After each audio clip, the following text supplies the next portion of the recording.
gang violence and other kind of violence. Get away!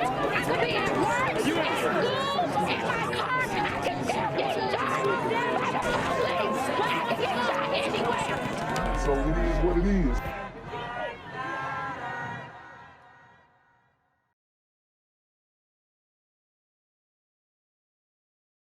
Say that they are cracking down on catalytic converter thefts. They are, and today they busted a ring responsible for selling the devices stolen from our city, some of them linked to a high-profile murder. Fox 26's Tiffany Justice joining us live tonight. And Tiffany, we know about a half dozen people right now are in custody. Right, Jonathan, the sting was carried out today. Law enforcement arresting 5 residents from Houston, 1 from Dayton. This is the police. Come out with your hands up. 4 agencies carrying out 6 federal search warrants, raiding 5 Houston area homes and a storage facility Thursday as part of a large-scale criminal investigation into an organized catalytic converter theft ring. 6 people were arrested, suspected of fencing stolen converters for the 3 individuals charged with murdering Harris County Sheriff's Deputy Darren Almendarez, 19-year-old Fedarius Clark, 23-year-old Joshua Stewart, and Frederick Tardy, all charged with capital murder. Deputy Almendarez was shopping with his wife at a store in North Harris County in March. After they noticed 3 men trying to steal their converter, Almendarez stepped in.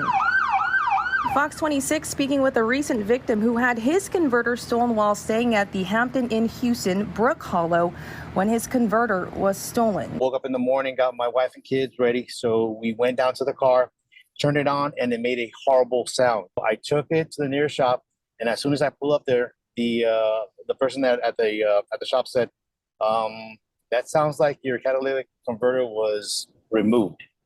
So he said, "Let me check this out," and he goes underneath the hood and he checks it out and he says, "Yeah, you were robbed."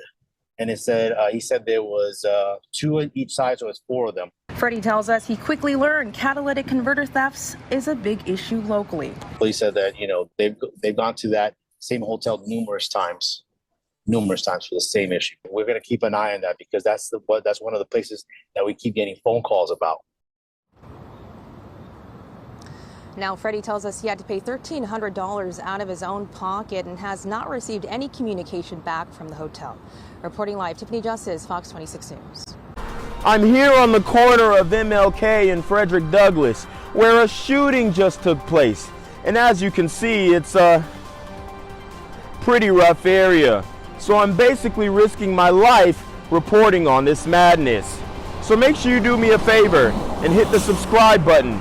Like the video, hell, share the video, and make sure you go ahead and leave a comment down in the comments section to continue the discussion on how we can find solutions to all this son violence in the streets.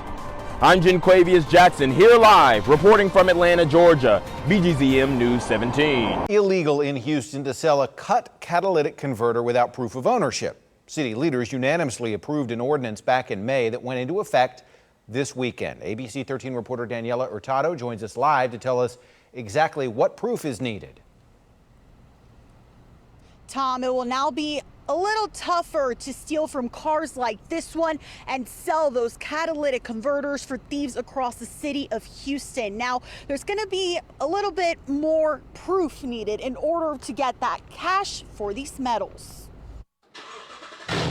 Catalytic converters have been the talk of the town for months now. The device under your car or SUV helps reduce toxic gases and pollutants. It's also easy money for thieves who cut them from victims' vehicles and sell them for the metal. It can happen to anyone, and it happens in an instant. Leanna Sparacino's family fell victim to this earlier this year while her husband was at a hardware store in the middle of the day.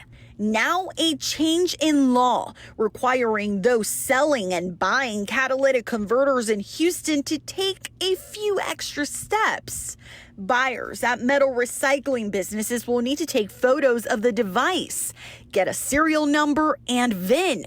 They'll also be required to upload all of that information to an online police investigation system.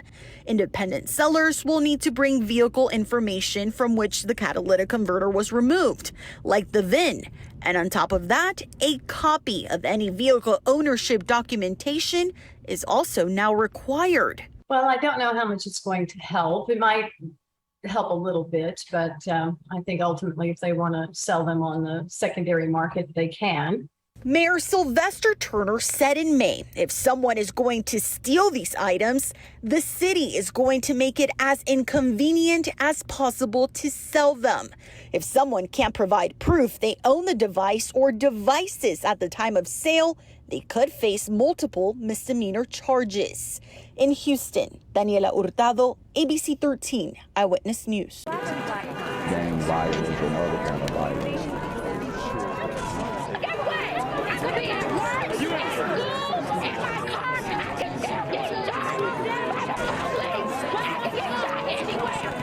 So it is what it is.